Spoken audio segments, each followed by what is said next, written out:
తిరుపతి జిల్లా చంద్రగిరి నియోజకవర్గం పాకాల మండలం రమణయ్యగారిపల్లి ప్రభుత్వ ప్రాథమిక పాఠశాల అంగన్వాడీ పాఠశాల ప్రాంగణ వంటగదిలో అగ్ని ప్రమాదం చోటు చేసుకుంది. చిన్నపిల్లలకు పాలు ఇవ్వడానికి గ్యాస్ స్టవ్ మీద పాలు మరిగిస్తున్నప్పుడు అకస్మాత్తుగా ప్రమాదవశాత్తు గ్యాస్ లీకేజ్ సంభవించి వంటగదిలో మంటలు చెలరేగాయి. వెంటనే పాఠశాల నుండి ఆమె బిగ్గరగా కేకలు వేస్తూ బయటకు వచ్చేసింది.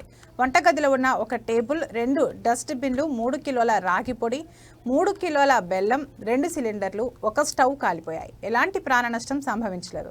ఎవరికీ గాయాలు కాలేదు. పాకాల అగ్నిమాపక శాఖ సిబ్బంది సమాచారం రావడంతో అక్కడికి చేరుకుని పరిశీలించారు.